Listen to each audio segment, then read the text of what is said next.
Okay, now the recording's. It's like that awkward pause every time. Hello, everybody, and welcome back to another episode of From the Fourth Line. I'm one of your hosts, Emma, and I'm joined, as always, by the fantastic Marcie. Hello. Also, I heard you say I am your host. You're like so close. She's like, I'm your host. I'm one of your hosts. There's two of us. I do want to get just a slight bit of, I didn't actually consult Marcie on this, a slight bit of housekeeping out of the way. Just that if there is no episode on Thursday, do not be alarmed. You will still get 2 episodes this week. You just might not get it Thursday. You may just end up getting it Friday. If we do it Friday, it will be longer than it'll be longer. We'll make it longer for you guys. It's just both of us have busy schedules coming up. I'm nearing the end of finals for me, and I'm going home, and it's this whole thing, and Marcie's going out to see a show. So Where are you going? So I didn't even have anything planned. I was like, right, I've got Thursday free, and then my mum texted me. She goes, "Oh, by the way, we're going to the theatre on Thursday," and I'm like, "Okay." Yeah, I just have a lot. Like, Thursday, why? I have a lot going on Thursday. I'm like driving back home from Ottawa, and then I'm doing like my drive test, and then I'm like going out for dinner at a family friend's place. It's just we might not get our schedules to line up, and if we don't worry, you will get your episode on Friday. And then of course, obviously, like we're gonna end up in a mumble jumble of schedules. We're gonna try and get out 2 episodes a week until about January 8th, and then we'll hit the ground running, smooth running. We're going to get into a rhythm, and we're really excited about what we're going to get to do in the new year with the show and everything. So other than that, I think that's just all the housekeeping admin stuff that I wanted to get out of the way. But yeah, so let's talk about the Leafs first, and then we'll talk about some pretty major news in the NHL. I wrote this, I pre-write what goes in our show notes before we record because it's one less thing I have to worry about. And as a joke, I wrote something in and then something happened and we'll talk about it later. And I was like, oh, this is no longer, I've done something accidentally. But we'll start talking about the Leafs. We'll talk about Blue Jackets first. I guess we'll just go chronologically. As much as I want to talk about the Pittsburgh game, we'll talk about Columbus first and we'll speed run through it. We have to get this out of the way. We have to get this out of the way. Samsonov starts against the Blue Jackets. Still no Nyes out of the lineup. Still wasn't feeling out of the weather. From what I've heard what we've heard from multiple players, it's a pretty nasty bug that we've had going around through the team. Austin today in his media availability after Leafs practice said that it was he was throwing up. Nyes said he was bedridden for a couple days. TJ Brody apparently hasn't eaten anything for 3 days before today or something crazy like that. Whatever they have, I don't want. Yeah. Also, I've just realized I never got the notification for the Leafs availability today. So I'm going to have to watch it afterwards. I got it. Nothing really of note to come out of it except for Matthews did talk about the fact that he was throwing up before Saturday's game and then thought he would power through it and then didn't and went home. So I think if you're throwing up the morning of a game because you're not feeling well, I think that warrants not being in the lineup. But you're allowed to call in sick for work. It's probably not a good sign that you're going to feel up to it. Yeah. But we'll talk about that game in a little bit later and we'll talk. But yeah, so still no Nyes, but Reeves is back in the lineup, so they're back with the 12-6 lineup. I thought it was a clean start to the game. I have that written down just because there wasn't a lot of whistles early on in the game. I think both teams were able to cycle through all of their lines before a whistle happened, which you don't tend to see a lot in today's NHL. I feel like there's always something going on. There's always someone.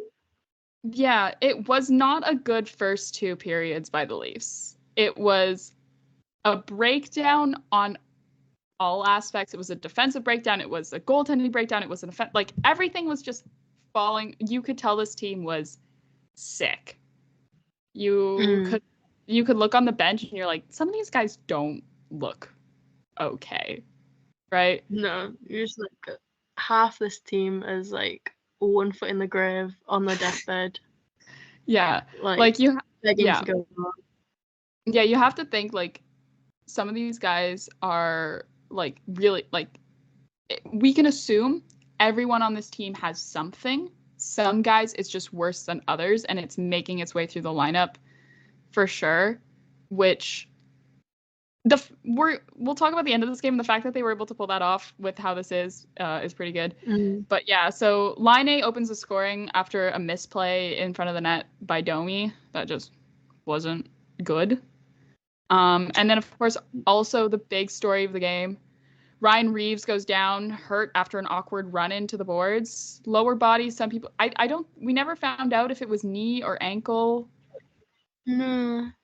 We just heard we could assume lower body, and then he fell down the stairs going down the tunnel. I was like, oh no.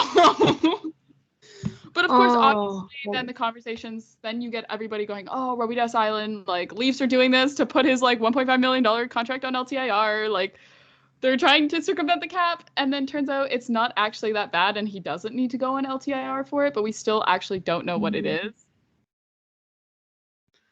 Considering how the Leafs then played, like, without Reeves in, like, for, like, 4 periods without him, because we won't count the second period, because that wasn't a good period. I think the Leafs are pretty good. It's not a big deal that he's out of the lineup right now. No. Obviously, not putting him on LTIR is kind of shitty for your cap situation, because it's a, 1.5 million is a lot of money, but, it is what it is. It is what it is. Hope he gets better soon. It sucks being hurt, and it looks just like it was just some weird thing where it was awkward, and then he falls down the stairs. People get that on video, and that's never good.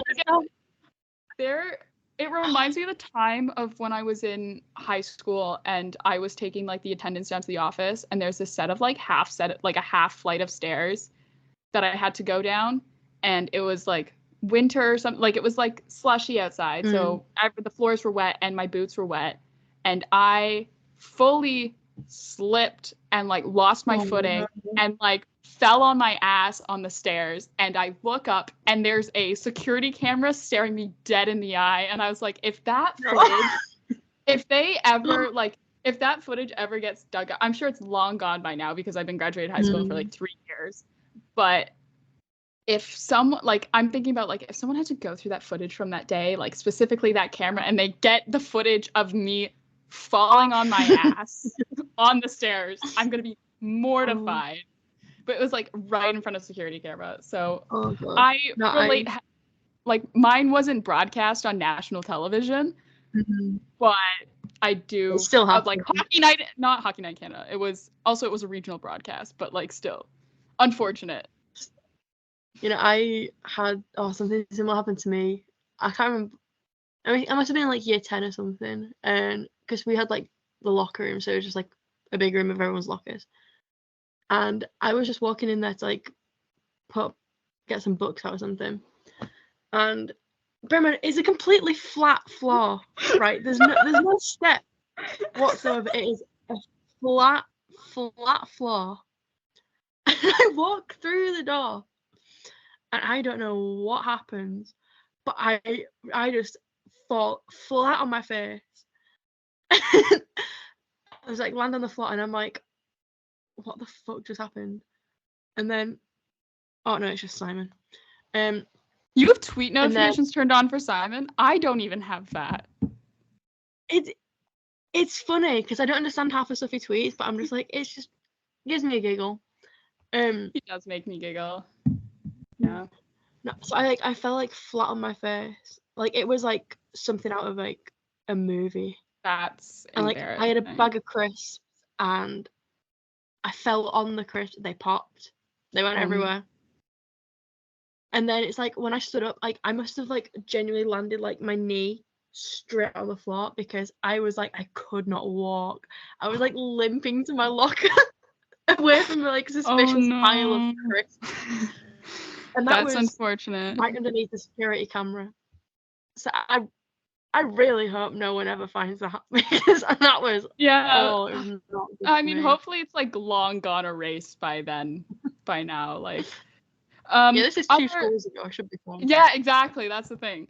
Another thing that is a little bit unfortunate, not really for the Leafs, but well, yeah, Kent Johnson scores with the redirect to make it 2-0. But then Greedy by Tate McRae starts playing in the ACC, like in Scotiabank Arena.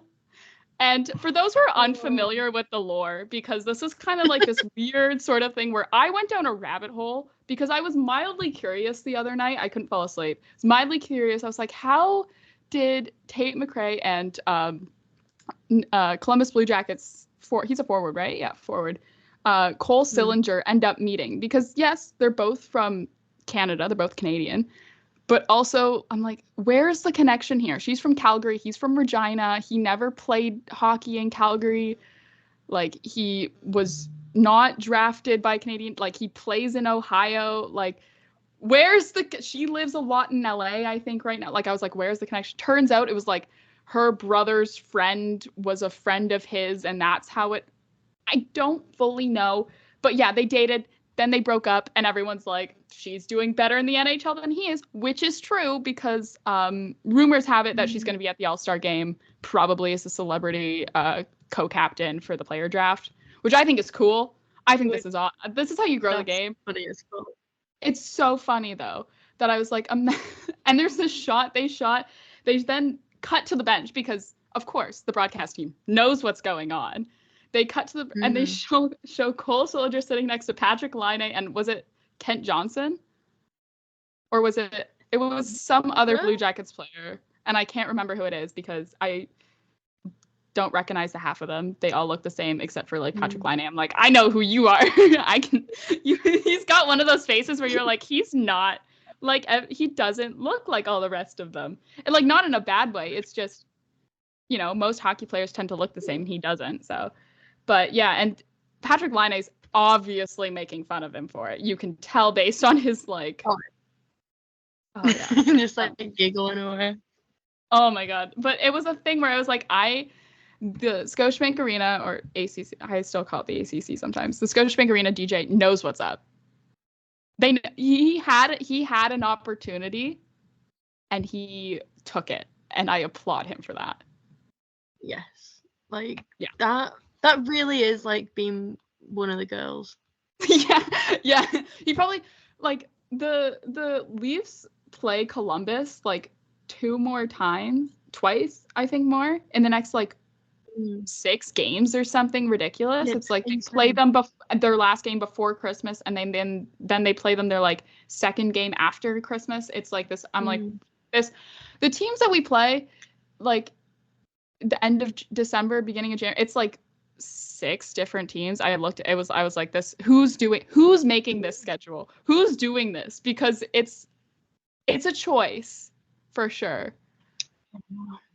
But yeah, then I just have Gregor, because Gregor was on the top line, and then he gets moved to the third line at this point in the game. I guess also like the lines are just in a blender at this point because you're down a forward.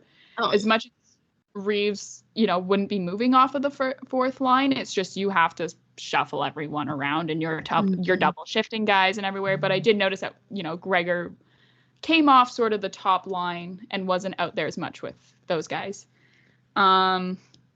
Couple good chances. And then, I also have a note on the Leafs turnovers in this game. There was like an absurd amount of them where I was like, what are you doing? That I also noticed. Yeah, then Blue Jackets score 3 more goals in Danforth, Chinnikov, and Gaudreau to make it 5-0. And then McCabe, just to make things worse, McCabe and Timmins run into each other mid-ice, and McCabe has to go down the tunnel for repairs. I think it was at that point that I was like, maybe I should just go to bed. That was the point where I said, I was like, maybe I should just switch to the Wild game, because the Wild were playing it at the same time. I was like, you know what? Maybe I just switch games. I'm like, I don't want to watch this anymore. I'm glad I did continue to watch it, and I was like, you know what? No, it's fine. I will battle this game out, because both of us were like, we're not going to watch this game anymore. And we're like, one of us has to watch it. Yeah. No, I was like, because bear in mind, it was like, what, 2 a.m. at this point? For you, I had yeah. a 9 a.m. lecture. I had to be up for like 7 at the latest. I was like, I'm not being funny. We're 5-0 down. This is fucking miserable. Yeah. I'm a bit tired. So I was like, I switched it off and then I was like sat on my phone for a bit because I was like, oh, I'll just like scroll through Twitter. And then I started getting the notifications that people were scoring. And I was like, okay, where were these Leafs for the last 40 minutes? Yeah, exactly. Like that's the thing. So yeah, there was boos. The Leafs, the crowd booed the Leafs at the end of the second. I actually had a friend also at this game too. Like a friend of mine from skiing was at this game, and I texted him after. I was like, "Well, that was a good game to go to." Like I texted him at like the end of regulation. I was like, "Well, this is a good game for you to be at." And he was like, "Yeah, it is." And then, but yeah. So I just have thank you, William Nylander, because we're not shut out. Which at that point in the game, I was like, "It's fine. We didn't get shut out. I will take this as a win." I'm like, it's fine. This is fine. Half the team is sick. Like, this is fine. It's a game in December. It doesn't matter. And then Mitch Marner to make it 5-2. And like also that Nylander goal was like your Nylander goal, right? It was one of those ones where it was just like it was a classic Nylander goal. Yeah. Out on a knee. Very, very nice. Yeah. And then Marner gets one to make it 5-2. Jake McCabe, offensive powerhouse? Question mark to make it 5-3. How has this happened? He started out the season really, really bad. He started out the season, people were like, we should not have him. Get him off the lineup. He's awful. He's awful. He's the reason we're losing games. And he's turned it around and has been playing phenomenal hockey in both directions. His offensive game, I don't know. Hold on. I actually do want to check his stats for a quick second. Well, I continue to talk about it, but like his offensive game has been insane.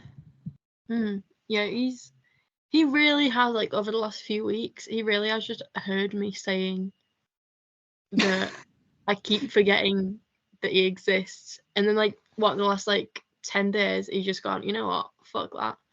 I'm going to start fighting. I'm going to start being good. So maybe I should just hate on people more often. Like, if one of your favourite players has been a bit shit, just, like, let me know and I'll complain about them. And then they'll be like, I'm not having that bitch complain about me. Wait a minute. Hold on. I thought he had been scoring more goals than he actually did, because I swear I've been saying that he has been. Because it says so far, I'm at Hockey DB, and it says he only has 1 goal in 22 games. I feel like I'm looking at something. I'm not looking at the NHL website, though. Is he on 7 assists? 7 assists, so yeah, 7 assists for a total of 8 points in 22 games, which I think is pretty good for considering the slow start that he had to the season. Yeah. But I am excited to see him like really take off. Especially, he has been getting like increased minutes and stuff as well. But yeah, and then Austin Matthews to make it 5-4, and now we have a game, right? Yeah. Now it's oh, okay. And then this is my exact direct quote that I had in my notes that I had in my phone that I transferred word to word into my notebook is, what the actual fuckity fuck, Austin Matthews is an animal, 5-5, to tie it up. The Leafs have been unreal on 6-on-5. I don't know like if there's a stat, there probably is, and we just don't know where to find it. But the Leafs, I feel like, have been unreal on 6-on-5. And they tied the game with like 10 seconds left. It was last 10 seconds, I think. Yeah. But so I was getting really annoyed because when they started scoring again, I was like, right, fine, let me just get my laptop back out. My Wi-Fi was broken. Oh no. The Leafs were playing that badly that my Wi-Fi decided to break. So I was like sat there. I'd got it like on the little mini player on my phone whilst I was like scrolling through Twitter, just like watching the last 15 minutes, and I was like, this sums up being a Leafs fan. Like the things you're willing to go through. But yeah. So then we go to overtime. Nylander has a good chance in OT. I think that was probably the closest Leafs chance that they had in that overtime was that that Nylander attempt. And then just Kent Johnson the other way wins in an OT over the top of Samsonov's like right shoulder. If that doesn't sum up the Leafs season, I don't know what does. Fucking course it did. You know, if we want to take something good out of this, Leafs are the third team in NHL history to earn a point despite being down 5-0 or worse going into the third period. The last time it was done was a game of Calgary versus Toronto in 1987, and again in LA versus Edmonton in 1982. Look at us go. That's a fun little stat. Records. Another thing as well is those two Austin Matthews goals puts him tied, I think currently tied for goal scoring, most goals league-wide, unless Brock Besser has decided to, again, make it Chicago's problem. I think Brock Besser's, are they still tied? I think they are. I think. Because Brock Besser's an animal. Oh my, he's insane. I love it. He heard that Matthews was out of the lineup on Saturday and decided to make it Chicago's problem. Oh, yeah. He was like, well, there's my chance. And he took it. Yeah.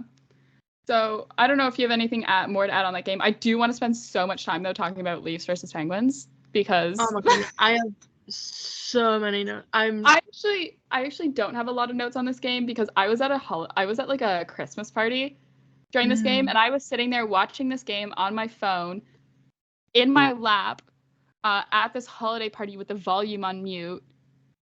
So I can tell you a lot about the goals. I can't tell you a lot about like the Leafs individual play, and like I can sometimes I'm like, oh yeah, they have been playing pretty good. It's just because I only would catch the big moments because I was like watching on my tiny little screen, and I was like, I can't.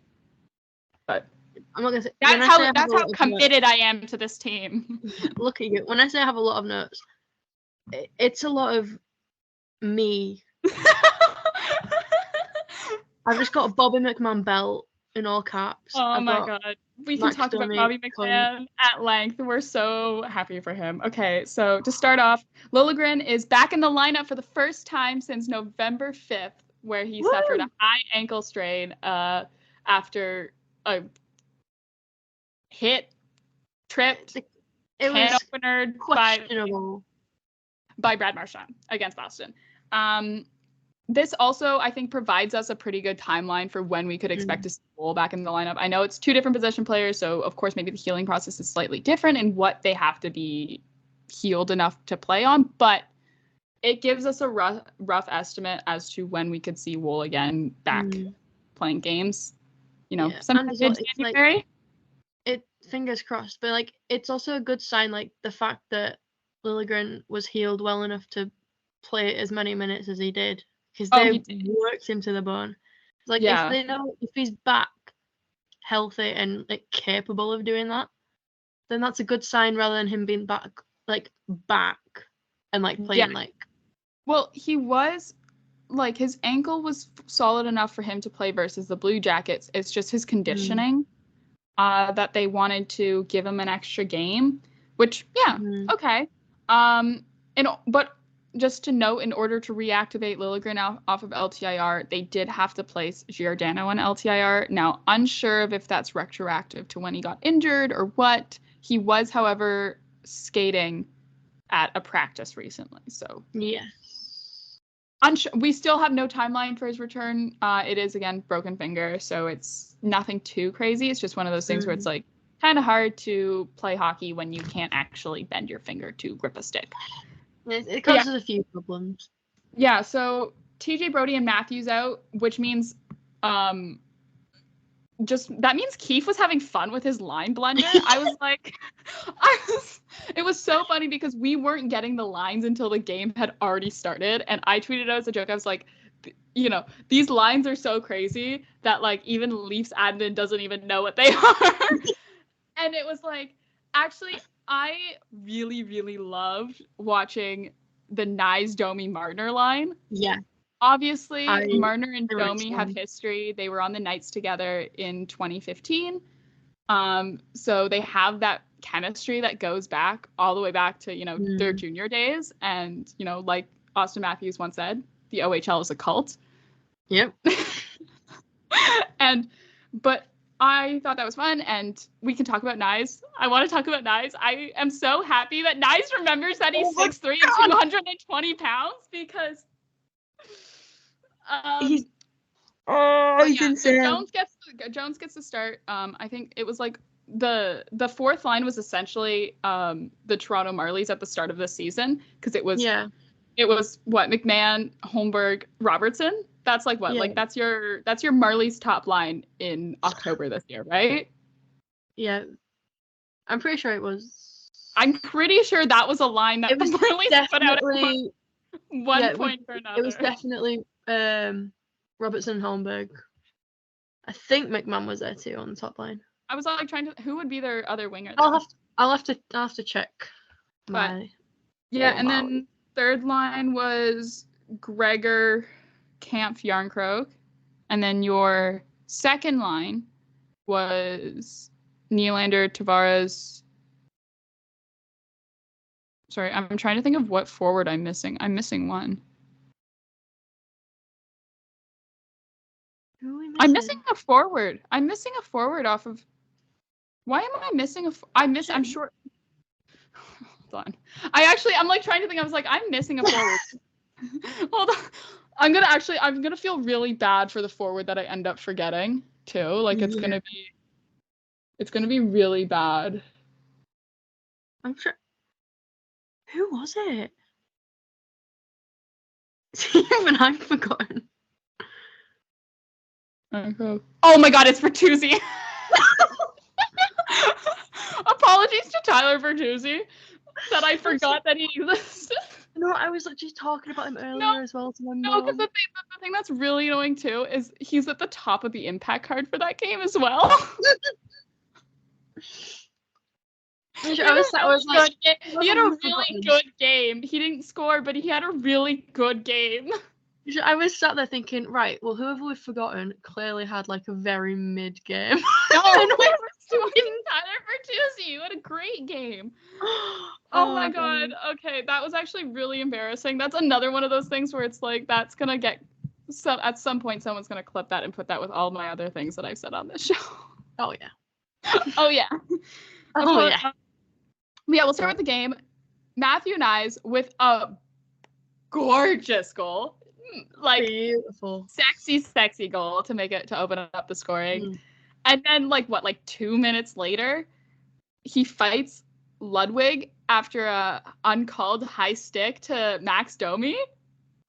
His first career fight. What? I was like on the edge of my seat. He was asked about it after the game. He was asked about it after the game by media, and he said, and I quote, I'm trying to find the tweet actually, sorry. I'm trying to find it. He said he blacked out. Yeah. And I'm like, oh, where is it? I'm trying to find it. He said something about like he blacked out, and like doesn't remember. He just started swinging and wanted to make contact. And he won the fight. He also, pretty sure he's bigger than John Ludwig.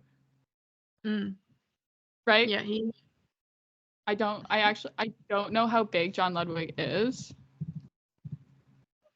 Ludwig. Sorry, I'm mispronouncing it. John Ludwig. I have it. Yeah, 6'1", 213. Yeah, so Matthew Nyes is bigger. But yeah, so it was great. And I even Domi lost a tooth too, as well, from that high stick. He lost another one of his front teeth, so now he's like missing 3, and so now his little like pop-in veneers retainer thing. It's not even. It's not even like it doesn't even fill in all his teeth. No. But he had a cheeky little comment after though with the media. He was asked about it. He was like, and they're like, oh, like, did you lose a tooth? He was like, yeah, and they're like, where? And he just smiles and he's like, here. Oh god, I do love him. Honestly though, like I think not to say that like the guys who have been on this team for a while are not comfortable with Toronto media, but it is really refreshing to see a guy like Domi come in, come in and be new to the team and already be like this comfortable with the media. And I think part of that is because he did spend some time playing in Montreal, where the media is just as crazy, if not worse, because hockey is also their tabloids. Like the French tabloids talk about hockey players. I went to Montreal and I would go into this like corner store. I went into this corner store when I was in Montreal earlier this year, and literally on the cash register it was like this tabloid looking magazine. It was a tabloid. It was a tabloid magazine, and on the front was like fucking like a Habs player. I don't remember who it was. It probably was like Gallagher or something, but like on the front, and it was like talking about his like personal. I was like, whoa, because that's like the French media, right? Hockey is crazy there in Montreal. It's like a religion. It's actually insane. But yeah, so I think maybe he's also grew up in Toronto with his dad playing, so he's just kind of, you know, used to being in that environment and just how it is, and can get firsthand advice from good old pops about it. But yeah, nice fight. We're like 5 minutes into the first period or something, I think, at this point, and he's already like 2/3 of the way through the hat trick. Like, I'm like, he's insane. And this is where I want to talk about Matthew Knies a little bit. Like him and Austin Matthews, like of course Matthews didn't play in this game, but like both of them have been figuring out that have been reminded by someone that they are big and that they use that. And I think, you know, part of like Knies' size has always been a part of his game. He's really good in the battles along the boards and, you know, being that top big body on that, you know, top line now. But I do think like we're starting to see him. Maybe it's just a confidence thing. Like he's gaining more confidence the more games he plays in NHL of like, yeah, he can throw hits. He can fight guys. And it's like he said himself, he never fought in college because they had the cages. So it's kind of hard to, unless like, Joseph Wool kicking a guy. But, you know, like, what'd you get? That's a great clip. I love that. Oh, yeah. I'm going to have to remind myself to go watch it again after this. If you haven't seen the clip of Joseph Wool kicking a player in a college game when he was with Boston College, it's fantastic. It's like fully in front of like 3 refs and like net front like scrum sort of thing after the play is blown dead, and he takes like a full swing, like leg go. It's not like a little like nudge. It's a full soccer like kick with like a physical, like a very visible backswing and a follow through, and it's like, and then afterwards as he's getting like pulled off, because there's like 3 seconds left, as they're like taking him off the ice, he like looks around like, what did I do? And he's like, oh, what did I do? I'm out of the game or whatever. And it's like, oh my, it's the funniest. Please. Well, I think we'll link it in the show notes just because it's kind of hard to find. But yeah, so I found it. We'll link it in the show notes because it's kind of hard to find. But yeah, I mean, it's a little bit of like a physical game from both sides. I also do want to, while we're talking about the Knies fight, the cut from the Knies fight and then Max Domi, whatever, to fucking Kyle Dubas and Jason Spezza in the press box. Fantastic broadcasting. That was great by Sportsnet on that one. That was fantastic. I greatly appreciated that. That was hilarious. You have like Kyle Dubas like just looking like annoyed. I don't know. It's Kyle Dubas, and then you have like Jason Spezza, like eyes wide, like he's like, he's just like, he's like, oh, he's sort of just regretting a lot of things. He's like, oh, now they stand up for each other. It was me doing this. But yeah, and then there's another line brawl after a Benoit cross-check. Again, physical game. And then Mitch Marner scores to make it 2-0, and then they cut to a very pissed off Sidney Crosby. And then the moment we've all been waiting for, we have Bobby McMahon's first NHL goal. 3-0, and it is a gorgeous goal. It is off a Pontus Holmberg rebound in front of the net, and he just takes it, snipes it right over Tristan Yarry's shoulder. Beautiful. Very, very nice. Beautiful. That's his first NHL goal, which is really great for him. I remember the game when his first quote unquote goal got called back. I remember because I was watching that game and I was so upset. So mad. It was against Detroit, and I don't even remember what it was called back for. Probably like a long, like a very like an offside that was long, like way before the actual goal. But yeah, so Bobby McMahon. I'd spent like the 5 minutes before he scored. I was like, I can't remember what I was doing, but I was like, all right, after this, I need to tweet like my little Bobby McMahon goal manifestation. And I was typing it. And he scores. And you went to your draft so quick and you were like pulling. So for those who don't know, Marcie, if you don't know, Marcie, tell everyone what Bobby McMahon's full government name is. Oh fuck! Wait, where did it go? I was thinking about it earlier. Now I forgot it. My mind's gone blank. It's like what? It's wait.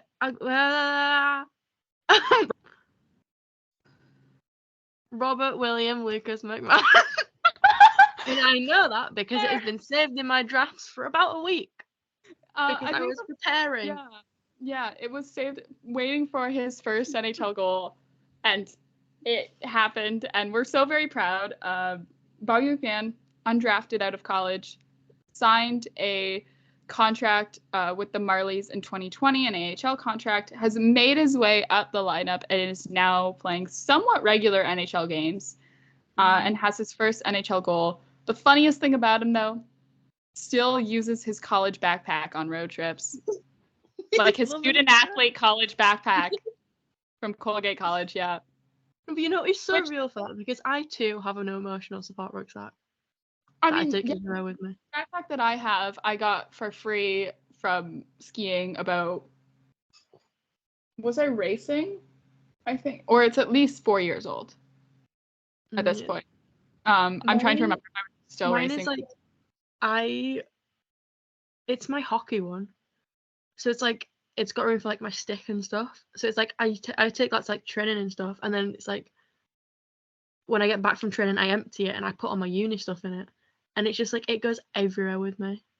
Yeah, like in his defense, he's it's like an Adidas one. And my roommate has one of those because she's a student athlete. And it's like, they are nice quality. They last a while. Like, they're a nice, sturdy backpack. But yeah, I just think it's so funny.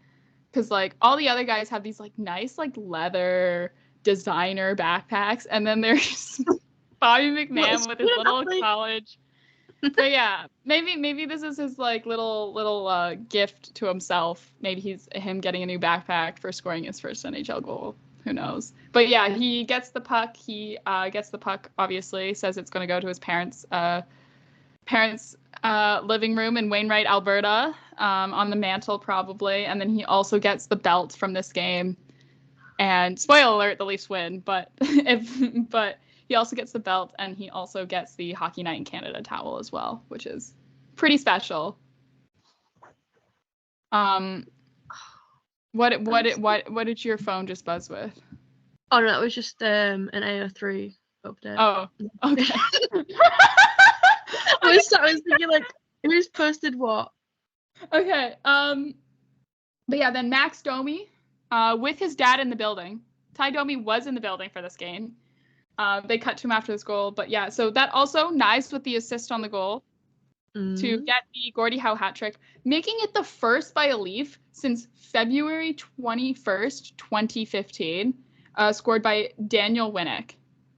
So there has not been a Gordie Howe hat trick in the Matthews, Marner, Nylander era. Which is insane. That's insane. That's like one of those crazy stats. It's also the first like Leafs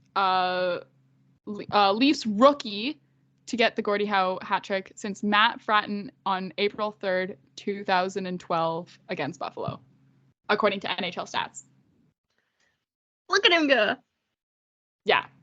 So that's crazy. Good for him. Honestly, he had a great, like, again, reminder, he can be a physical player, and I think that's a huge asset for this team. So for all those people who at the start of the season were saying to trade him, I was like, I was like, who? There's some crazy trades out there. If you go on like Cap Friendly and look at the mock trades, they're insane. They're craziness. No, There's I saw. I can't remember like what trading it was. for like trade like Nylander and Cohen for like, I don't know, fucking Rasmus Ristolainen or something. I was like, why are we doing that? No shit. It's like if I ever get like really bored and like I just want to make myself angry, I will literally. I just go look at the mock trades and I just be like, what games are these people watching to like justify these trades? Because it's not the ones that I am. Well, exactly. Like, also as well, apparently this has caused, now we're sort of off topic, but just on the topic of we were talking about trades and the Leafs, this apparently has caused frustration among NHL GMs, is that Brad Treliving is unwilling to trade Fraser Mitten and Easton Cohen and has said they're off the table, nothing for them. Like, you cannot touch these guys. These guys are staying, which honestly is great. I think that's great for the future of this team. I think that puts us in such a solid place prospect-wise, and I'm trying to, like, yeah, we've had some exciting prospects come up, but I'm trying to, like, think of, like, I guess Robertson, Matthew Nyes, I guess would probably also be, like, in the same sort. So it hasn't been that long since we've had prospects that have been, like, this exciting, but, like, also, like, what the World Juniors hype around these guys, I'm like, it's, like, that little bit extra of, like, little extra exciting. But yeah, so after the Max Domi goal, Tristan Jarry's out, and Nedeljkovic, I'm trying to say his name right. Oh my god, I suck with these Eastern European names. Nedeljkovic? This is actually so bad that I don't know how to say it. Goes in. So yeah, then John Tavares on the power play to make it 5-0. And then Noah Gregor on the power play with a second left to make it 6-0 at some point. And now this is when you know that Sheldon Keefe is just having fun out there, and he's like, "Who gives a fuck?" and is rubbing this game in Mike Sullivan's face. Is when he puts out as a Leafs power play Gregor, Kampf, and Jarnkrog. What is this? What is this insanity? I saw that and I was like, he is not just done that. I was like, that's fully just been like, that's playing with your food. That's playing with your food. Yeah, like it's giving like he literally just like pulled names out of a hat. It was like, right guys, first three out. Yeah, he was like eeny meeny miny mowing off the bench to send guys out. Like at this point, which honestly, like, it worked. Yeah. I mean, we haven't talked a lot about the Penguins. They weren't playing great. No. Letang was mad. Letang was frustrated, and you could see it in his body language. Malkin was like, he didn't care anymore at the end of the game. Like, did you see him get a penalty? Did you see him get a penalty? And he like was like whatever. Yeah, I'm off. Like, whatever. Like, they truly do not care. They did not, like, by the end of that game, they were like, I just want this to be over, because honestly, at the same time, like, this is a beating to, like, seal the deal. William Nylander scores to make it 7-0. Just to really, you know, push him in. Like, you know, just fucking. Oh, God. But yeah, so I don't know if you have anything more to add on this game. I just, like, this game was so fun to watch, honestly. And I was half watching it, but. Yeah, I have got here that Max Domi got 3 points in less than, I think it was 25 minutes, and I pressed 3 instead because, and then like that's probably like what 4 minutes actually on the ice, and he's got like 3 points, and it's like he's insane. Do you want to hear a wild stat that I just thought of? Yes. In the past 4 periods of regulation, so like past 4 periods of regulation, the Leafs have scored 12 unanswered goals. Fuck off. What? They're insane.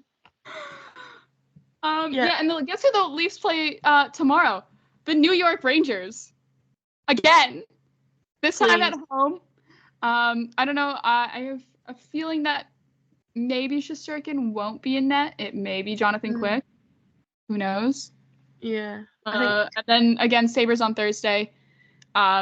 Just want to. We're going all the way to Thursday's game because we don't know if we're gonna do an episode on Thursday. Sabres are still without Jeff Skinner, so they're, missing a pretty high goal scorer for them as well. But then for tomorrow's game, TJ Brody will be a game time decision. He skated a little bit today at practice and then left. And like we said, like Matthew said he was throwing up. Nye said he spent like a couple days in bed, like bedridden. TJ Brody said he hadn't like breakfast today was his first real meal in like 3 days. So we'll probably see Matthews back in the lineup. He still looked a little bit like sickly in his media availability today. Again, could just be the lighting, but I don't think it was. And then TJ Brody, game time decision. Apparently, Keefe says he's expected to play. We'll see how likely that is. Who knows? But yeah, so who knows? I mean, things are looking not bad for the Leafs right now. In their last 15 games. Fuck you, I was about to say that. I stole your stat. Fuck you. In the last 15 games, so this dates back to pre-Sweden. This dates back to what, like November 5th or the 10th or something like that? It's before my birthday. I know that. It's like pre-Sweden. The Leafs are 10, 1-5. Which is insane. That's insanity. That was my stat. Sorry, they've only lost once in regulation in the last 15 games. I think that's crazy. Insane. That's craziness. The Leafs are like, so before there was, oh my God. Anyways, I didn't want to talk about this article just because it pissed me off, and I can't believe he's like digging his own grave on this. Jonas Siegel released an article for The Athletic. He's a writer for The Athletic, essentially saying that like the Leafs like third line is like their downfall. I was like, what the fuck hockey are you watching? He was like something about like Max, he like is like the weak spot and like isn't deserving of being a 3C. Did you watch Dallas in the playoffs last year? He was fantastic for them. Yeah. Are you watching these games? Like, what? What the fuck? Like, if you're like, if he is basing this off of the first 2 periods of the game against Columbus, everyone looks bad those first 2 periods against Columbus. No one had a good game against Columbus. No one had a good game those first 2 periods against Columbus.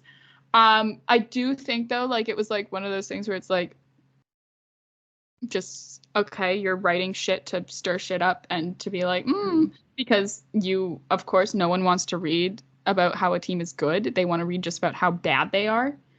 But I don't know. It's just one of those things where it's like, okay, but you know what? Leafs are playing great right now. It's fun to be a Leafs fan right now because they're playing great. They are, though. Their West Coast road trip is upcoming, and I don't like the West Coast road trip because I don't like staying up late.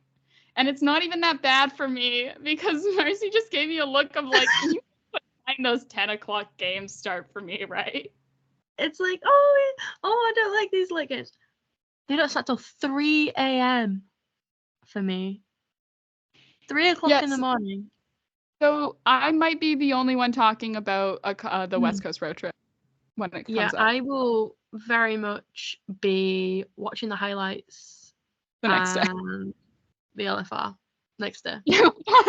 Oh God. Actually, no, the LFR against for the Pittsburgh game was actually really great. Watching the LFR. I love like literally the next morning after every game, like when I'm getting ready for uni. I watch it while I drink my morning coffee every day. Is the LFR? Yeah, it's a little like wake up because it's for once I'm not the one getting really angry, stressed, and yelling all the time. I get to watch someone else do that for once. Yeah, no, but yeah, it's a habit I started when I was in first year. I would sit and eat breakfast by myself in the dining hall, and I'd watch the LFRs while I ate breakfast. It's great. And I still do it now. But yeah, so we're moving on from the Leafs, and we're going to start talking about the other Ontario team. Ottawa Senators today announced around 2 o'clock today, so like an hour and a bit ago, that they have fired head coach G.J. Smith, and they have named Jack Martin as interim head coach. Just of note, Jack Martin was who they hired as a coaching advisor. We talked about it a couple of episodes ago. So they hired him a couple weeks ago. And Daniel Alfredson, Sens legend Daniel Alfredsson as assistant coach. Now, this news was broken to me not by Elliot Friedman, but by my boyfriend Simon, who grew up, watching. He watched the Sens until like 2017, until they stopped making the playoffs. And he was very excited about this news. I got multiple all caps text messages from him. But yeah, so Simon is officially an NHL insider because he broke the news to me before Elliot Friedman's tweet notifications did. Yeah, like at this point, who even is Elliot Friedman? Simon's replacement. Elliot Friedman. But yeah, so that was from the Sens official Twitter. Just some stats. The Sens are 11-15-0 on the season, and in their last 10 are 3-7-0. They play Arizona Tuesday on the road. So the Senators practiced this morning. DJ Smith ran Senators practice this morning in Arizona and was fired a couple hours later. Imagine being fired on the road, though. Oh, that sucks. That would be, because you have to like take a flight. Like, you're not flying back on the team plane. No. You have to fly. You have to take like yeah. That's unfortunate. That's really unfortunate. Anyways, yeah. Yeah, so assistant, in addition to Smith, assistant coach Davis Payne has also been relieved of his role. The remaining members of the coaching staff have been retained. So the team also announced that and the franchise all-time points leader, Daniel Alfredsson, is joining Martin's staff as an assistant coach. Martin will make his return to the Ottawa bench when the team visits the Arizona Coyotes on Tuesday. Alfredsson will resume the on-bench role. So as we said when we announced Martin's hiring as like a coaching advisor for the Senators, he was a previous head coach. He was the third head coach in team history. In 96, he was hired. He spent 9 seasons with the Senators and posted a 341, 255, and 96, which is a .562 percentage regular season record with the franchise ahead of its return to the organization. Set to become the second head coach to make a return to the Senators bench. Martin remains the team's all-time leader in games coached, regular season wins, playoff wins, and playoff games coached. Yeah, so there will be. Apparently, there's a media availability this afternoon where Seos will connect from Arizona via Zoom, but no details. I haven't seen anything from that as of yet. I also just haven't been checking my. But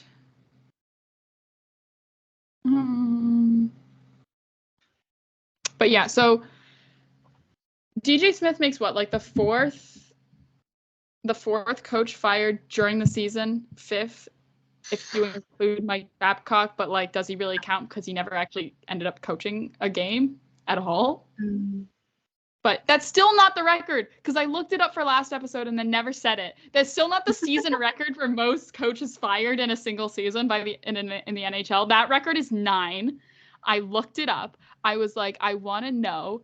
And I believe it's 9. It was like, I can actually tell you the actual season. If I can open up a certain page. So this is from, yeah, but I looked it up because I was like, this is interesting. But yeah, the record is 9, which happened in 1981-82. Which at the time, because of the way things were, do you want to know the share percentage of that? Like the percentage of coaches because of the size of the league? 43%. Because of how many teams there were, right? Like 9 in 1981. Oh my god. That's insane. There was what? How many teams were there?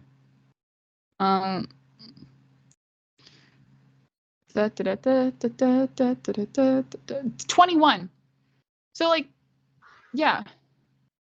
Ouch. Yeah. Pretty. Anyways, that's a fun little fun little stat that I discovered. But yeah, I don't know if you have anything. I mean, obviously, as someone who lives in Ottawa, like the perspective here in Ottawa is that DJ Smith should have been fired a long time ago this season. I feel like it's a long time coming, and it's something that I get.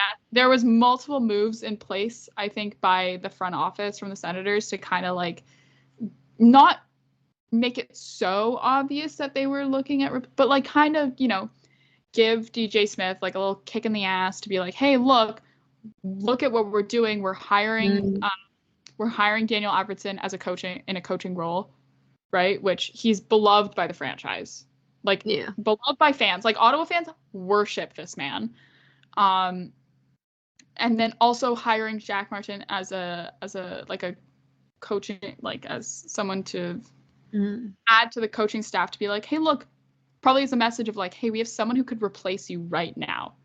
And I think their losses have just been too much for this team. And I think, you know, hopefully we see, because there's a really they don't have an awful lineup. Their roster is pretty solid. Like, yeah, they're still missing Shabbat due to injury and Shane Pinto due to you know, A, not having a contract, and B, being suspended. But also, fun fact, Shabbat and Shane Pinto were at a Christmas market together earlier this week. Well, the team was playing, I think it was Dallas they were playing, and they... But yeah, so I don't know if you have anything to add on that. That was just some fun news that... Yeah, that I don't follow the Sens, like, at all. So as local Sens, I don't want to say correspondent. There we go. There's a better. There we go. Okay. Do we want to talk about the other biggest NHL news of the season? Yeah, I think. Which is NHL app got an update. Finally, has come early for us. The app, the website, everything sucks. It's awful. It sucks. I don't know who decided it was good, because the NHL app last year was great. I loved using it last year. No. I would only really use Sportsnet because I was able to get like my baseball scores and my hockey scores in the same place, and that's why I use Sportsnet. And now, like last year, then I used the NHL app more because I found it was easier for me to look at stats and rosters and whatever, and it was easier for me to navigate to specific games and all that stuff. But then they updated it for this season, and then it sucked. The schedule was awful. You could only look at a week at a time, but you couldn't swipe between the weeks. You had to hit the It made me so mad because like last season, because like most games for me start at midnight, so it was, if it said like on the 3rd at midnight, that'd mean like coming into the 3rd from the 2nd. And then this season they went, oh, you know what, we're just gonna completely fuck it up. So now if it said no, ignore what I've just said. It was like, if it said it starts at midnight on the 3rd, that's like midnight on the night of the 3rd, which, you know, makes sense for me because it's like, it's in the evening, I've not been to sleep yet, it's still the 3rd. And then they changed it, so it was like, now if it says midnight on the 3rd, it's going to be like from the 2nd to the 3rd, like coming in that evening. And I'm like, it really confused me because I wrote out like a month's worth of games in my diary before I realised. So I had to go through, cross it all out, and then just move everything on a day.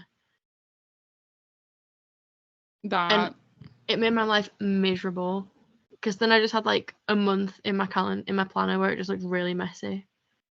That sucks, but yeah, so it's also just like so much better now to look at. You can look at like full months, and you can click on individual days by month, and and you can swipe between weeks. Oh, it's fantastic. It's great. It's wonderful. I love it. It also, like, when you look at the full month breakdown and you're like, holy shit, we go, like, there's some parts in this year where there's literally only one game being played. Why? Who's scheduling? Yeah, unfortunate for the Golden Knights and the Kraken, who have to play a 3 p.m. actually, no, that's a noon. That game is at noon on New Year's Day. Oh. That's on, and they are the only game that day. Mind you, this is also in the midst of World Juniors, but yeah, they are the only game that day. Yeah, that's a 8 p.m. game for me, which means I'm gonna sit down and watch it with my parents. Yeah, it's a little bit unfortunate. Why there's so many where there's only like one game getting played. Anyway, yeah, so unfortunate. But I think maybe part of that has to do with the fact that it's a Monday and also football. So yeah. But again, that game is still at noon, and I think they play football games as early as like 9:30 in the morning or something stupid. But yeah, but yeah, that's a big update. I think this is probably the biggest NHL news of the season is the update, the app getting updated, because you can now it's like the classic. What? On New Year's, my brain's fried at the moment because I was looking at it thinking, why would they have a game that early? And then it's just like, it's the Winter Classic, of course.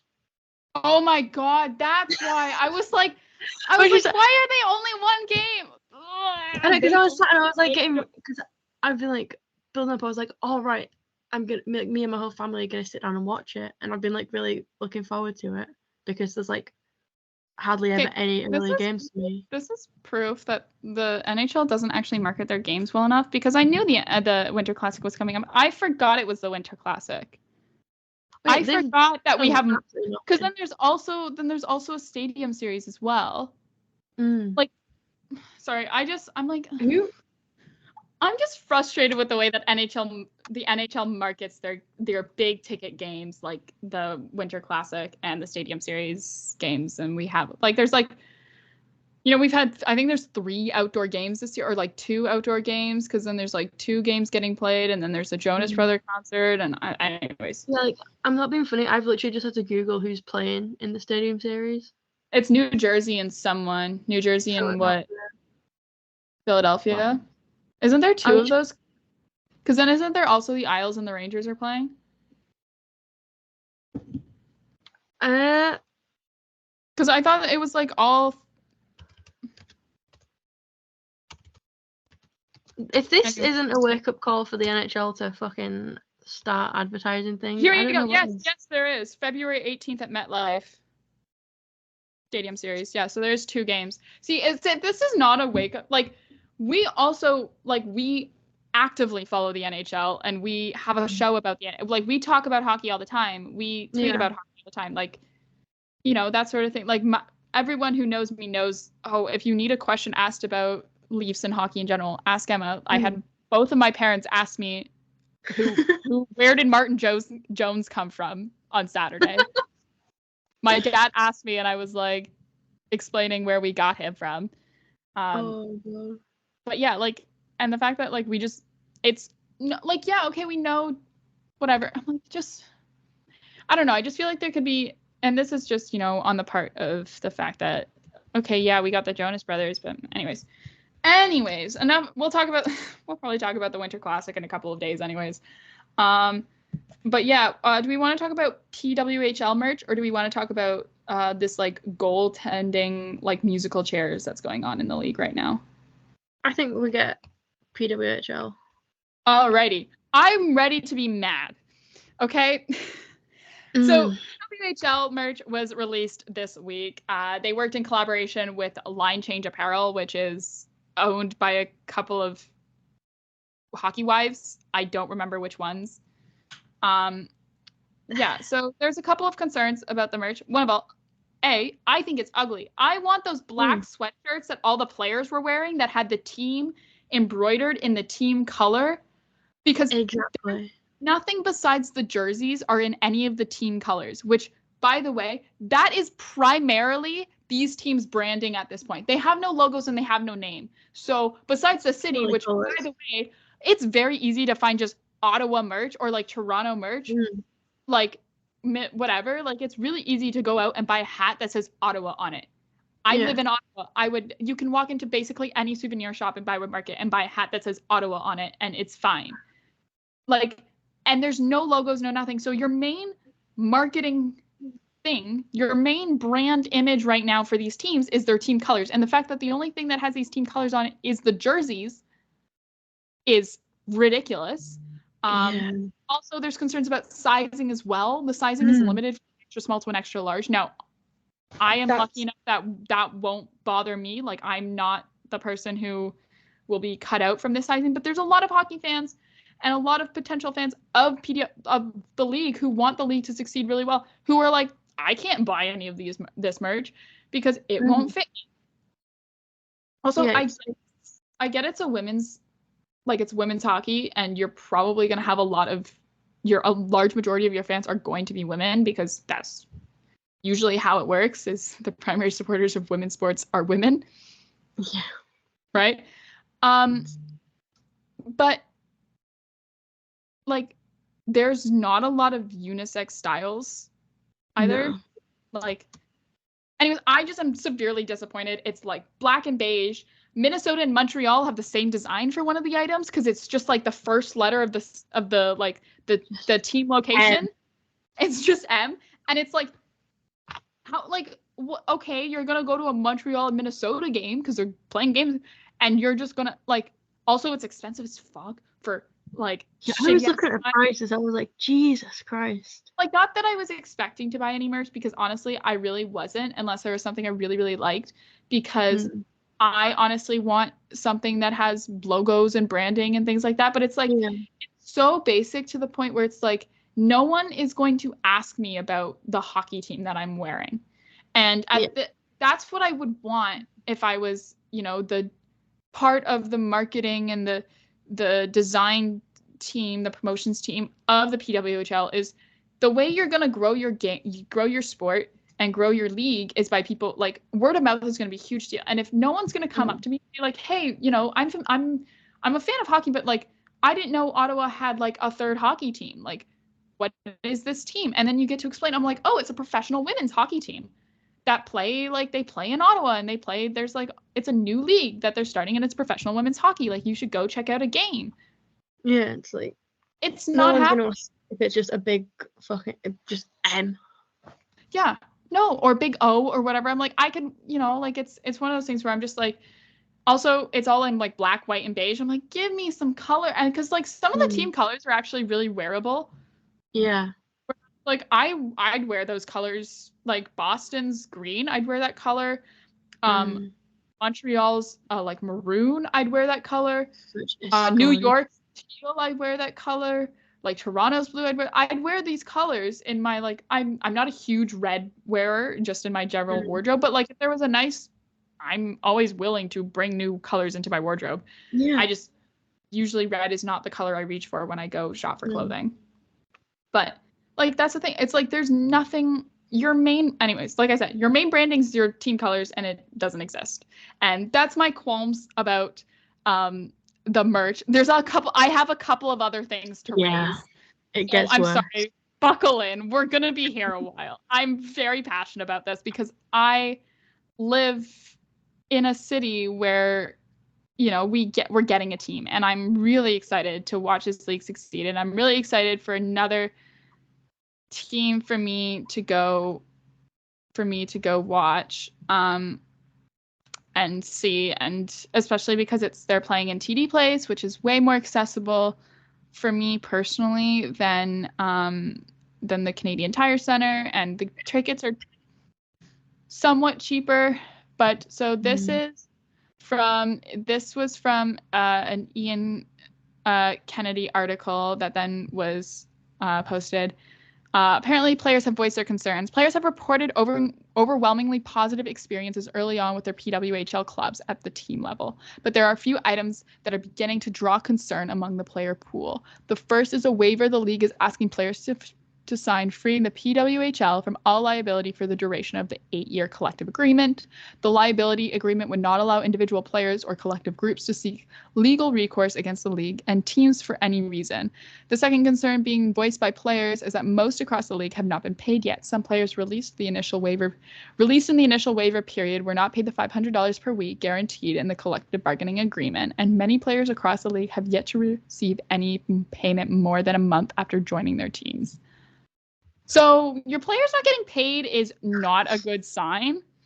Because there's some pretty big names that are signed to teams right now that are playing in this league. You have Marie-Philip Poulin, you have Hillary Knight, you have Hillary Knight is playing, right? She's on a team.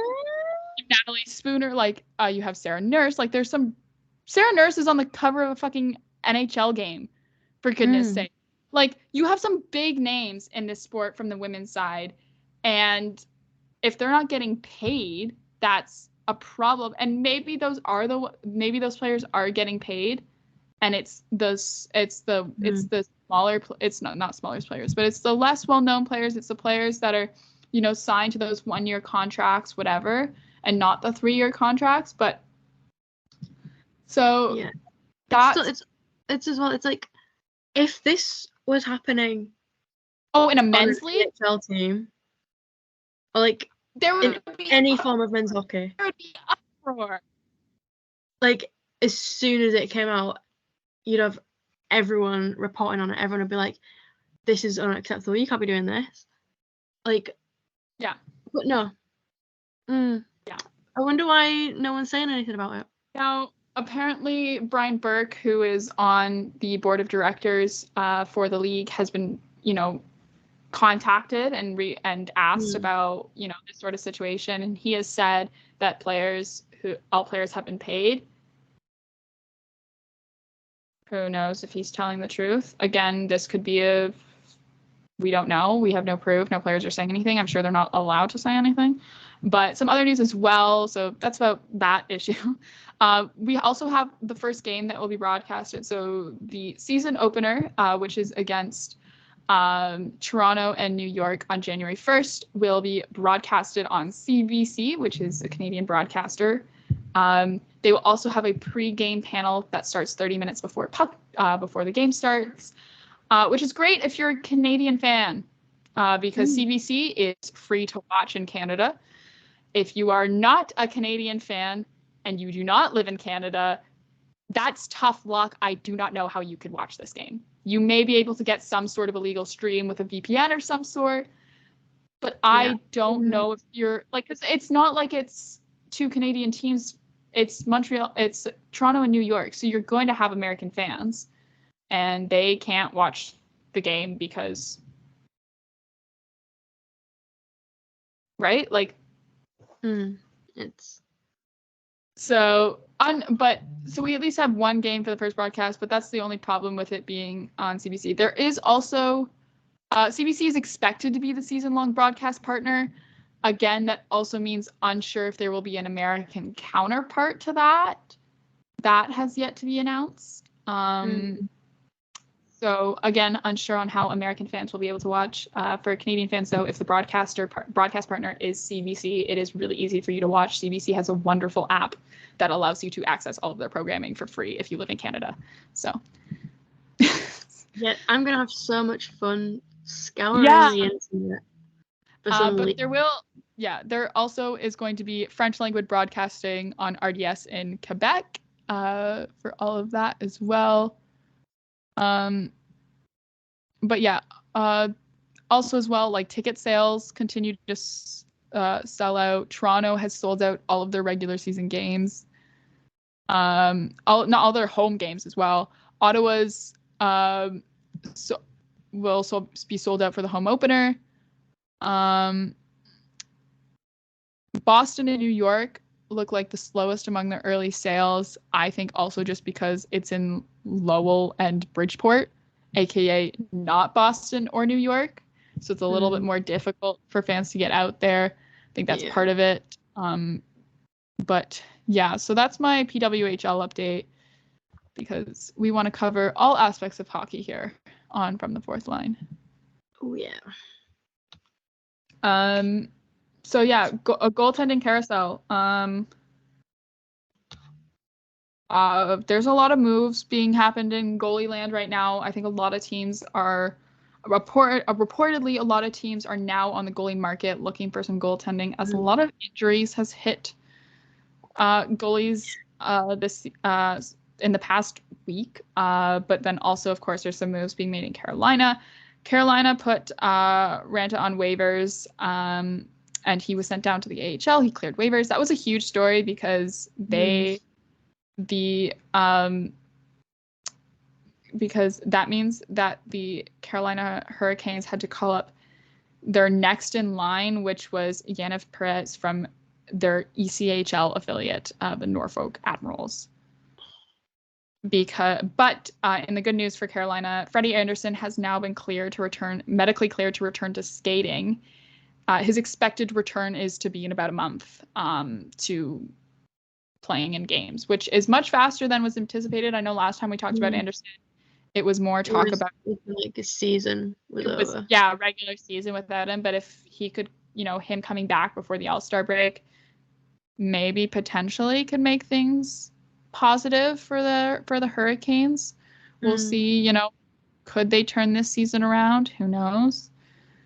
For them. And then in Dallas, Jake Ottinger left the game on Friday injured. There's been no further news about his status. Besides the fact that Dallas had to call up Matt Murray, not that Matt Murray. There's another.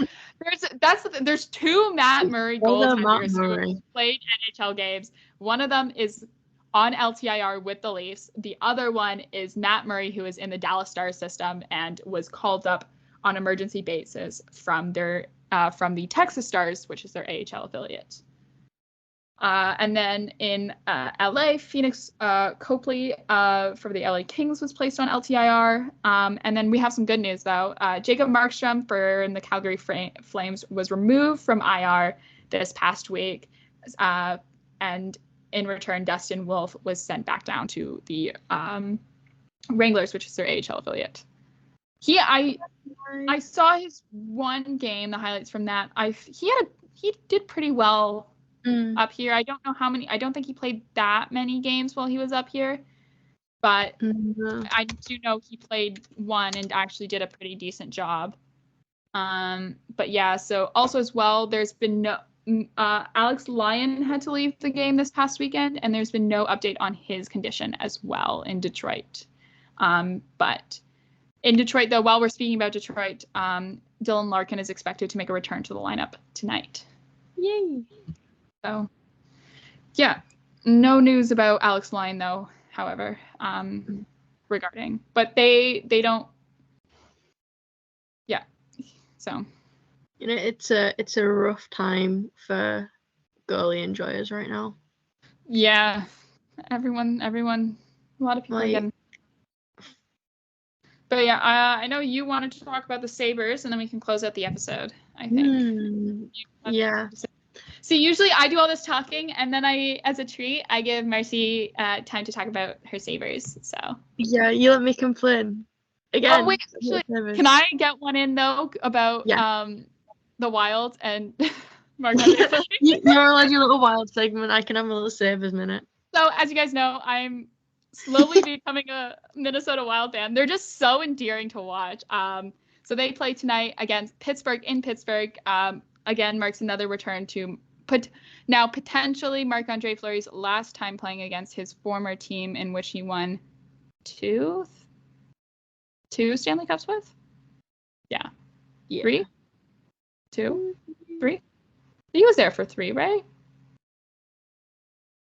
Yeah. Yes, because then it was the year after that he was then. Anyway, doesn't matter. He was there for a long time. Was part of that core group of guys at the time of Crosby, Malkin, Letang, and Fleury. They were all about the same age as well. But so he is not going to be the starter tonight. Tonight's game against that will go to Gustafsson.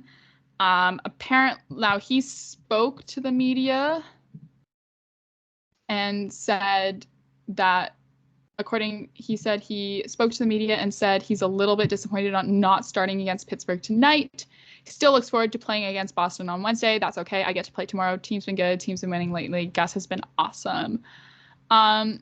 I know people he has said in the past that he doesn't enjoy starting against Pittsburgh. It's his former team. He is still pretty good friends with a lot of the guys on the team, and it's hard.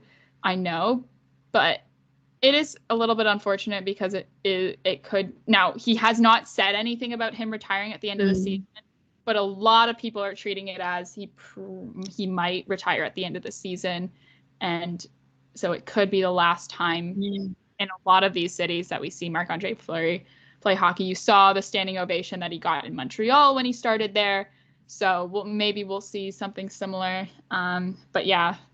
Yeah, like he's a lot better than me, because if I was going to play against the team who I spent most of my career with and won 3 Stanley Cups with, and it was very likely or very possible that I was going to retire at the end of the season, if I was going back and everyone knew how much I loved spending time there and playing there, and then they were like, oh yeah, and I was like, oh yeah, we're not actually gonna start you. You would see me on the news. Yeah. So now we are like totally unsure about maybe there was a conversation between John Hines and Marc-Andre Fleury about this, about whatever, but Gustafsson has been actually playing pretty well lately for the Wild, and they haven't had a terrible run either. But yeah, so that's just my little Wild update. Also, hey, dear Minnesota Wild, stop killing Brock Faber, please. He's had back-to-back games with 30+ minutes of ice time. You're killing the kid. He is among like 6 players who have played more than 30 minutes of ice time in regulation this season. Surprisingly, Morgan Rielly is not one of them. I feel like at one point we will get there. Oh yeah. But yeah, poor guy, because Spurgeon is out, Broden's out, so like there's a lot of guys out right now for Minnesota on their blue line. So you've got like top pair Middleton and Brock Faber, and Brock Faber is putting in the work. Poor thing. Oh my god. But yeah, so stop, like, please, can we make sure he gets through so gross. Like, this poor guy. Oh god. Like, obviously, like, oh yeah, I'm excited about playing, and then he has like 30 minutes, 2 games running. He's like, you know what, maybe I don't. Maybe I don't want to do this. But yeah, so anyways, that's my little Minnesota Wild update. Now Marcie gets to talk about the Sabres. Oh! Okay, it's Devin Levi rant incoming. This team is genuinely aging me quicker than I should be. The thing is, I know everyone. I feel like everyone's gonna think I'm like hating on Devin Levi. I'm not. I love him. I think he's great. I also think that one very brief stint in the AHL does not mean that he's developed enough to come back up and stay. But like, with the way it's looking, like,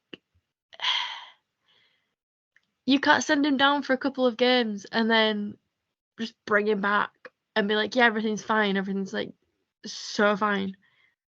But it's like, if you're gonna keep him up, that's gonna harm him, because, again, as I've said a billion times before, he's not getting the development he needs. Like, at this point, like, yes, he's really good at the moment, and he's had some, I think, like, he's won 3 of his last 5. I think 1, 2, 3. Yeah, he's won 3 of his last 5. He's played well, and that's just making, like, everyone's like really hyping him up now, which, good for him, happy for him, but also that just means that they're just gonna keep playing him. And like, as with any goalie, if you play a goalie time and time again because they're like on a good streak, they're winning, they're playing really well, like, if you keep playing him, you're literally just gonna just play until he burns out, and then you're fucked. Because like, it's good in the short term because you are getting the wins and you're having like a goalie you can rely on.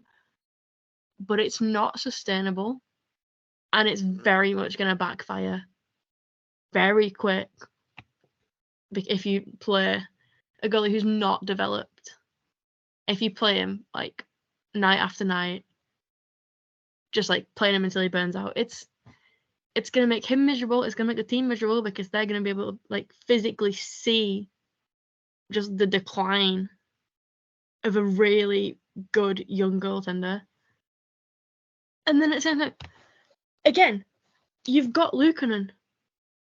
Play him. Like, yes, they have. Ooh, he has lost 4 of his last 5, but in his defense,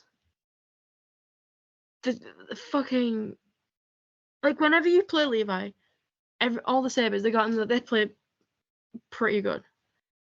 And then as soon as Luukkonen's in net, they're like, you know what? We're not going to defend today. We're going to have just our goalie against the entire opposition.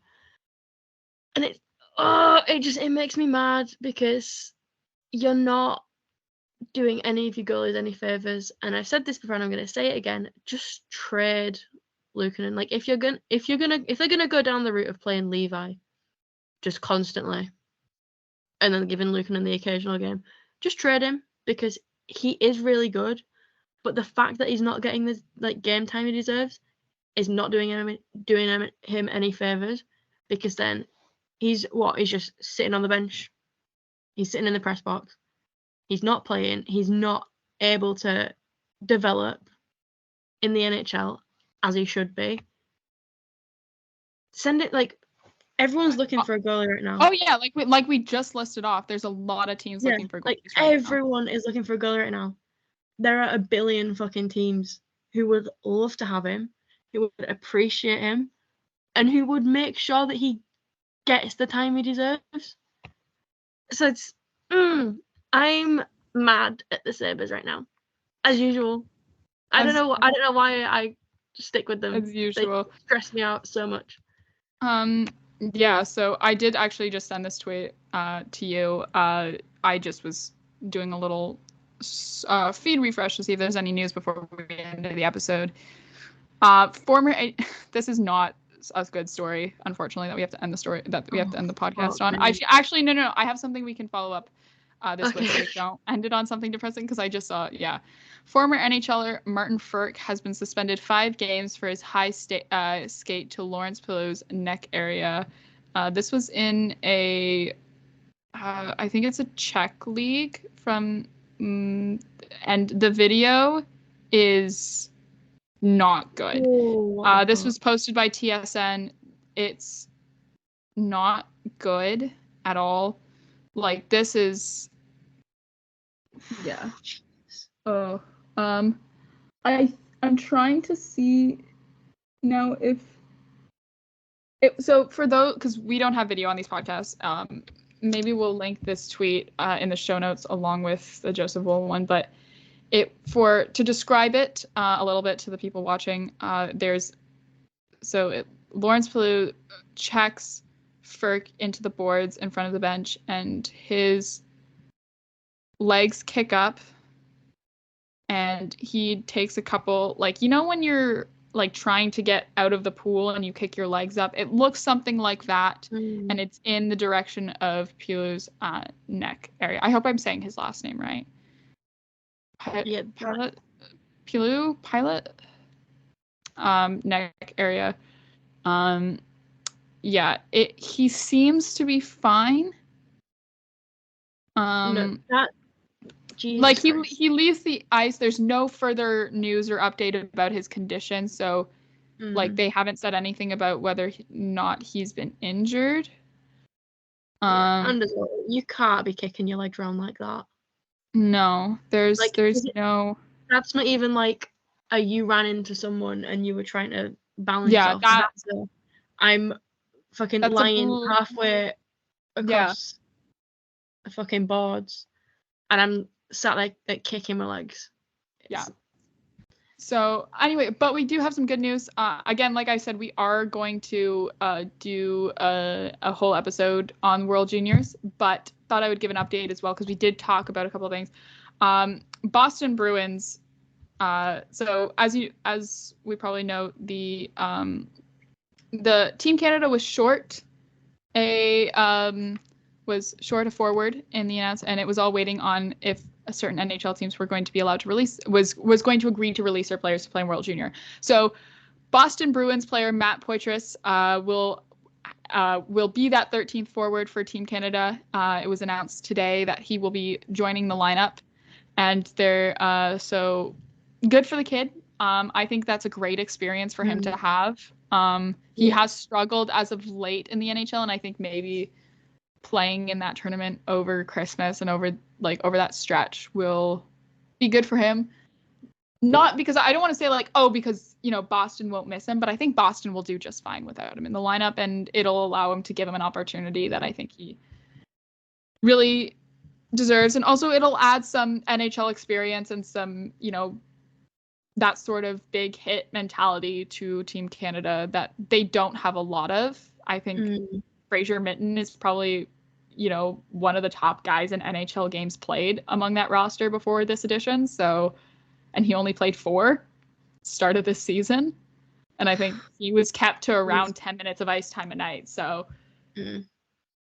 but yeah, so that's all, unless you have anything else to cover on the episode. No, I think that is everything. Alrighty. Let's go. Look at us go. This is way a longer one, but it's to make up to the fact that, we don't think we'll get one out for Thursday. And then, of course, if we don't get one out for Thursday, you'll get it Friday, and it'll be longer one as well. So a little bit, we also had a lot to go over. For as little as we had listed down, we had a lot to go over. Yeah, I was looking at the amount of stuff we had for last episode compared to this. I know. But a lot of the ones that I'd written down were just quick, little mentions. We had that sort of 32 thought style sort of speed round. But yeah, so thank you for listening. You can follow the show at From the Fourth Line. You can follow both of us on Twitter as well at PairB1 and at 60 Leafs. All that information is in the show notes, along with a couple, of course, obviously the links that we mentioned. Thank you guys for listening, and we will see you next time. See you next time. Yeah. All right. Bye-bye. Bye.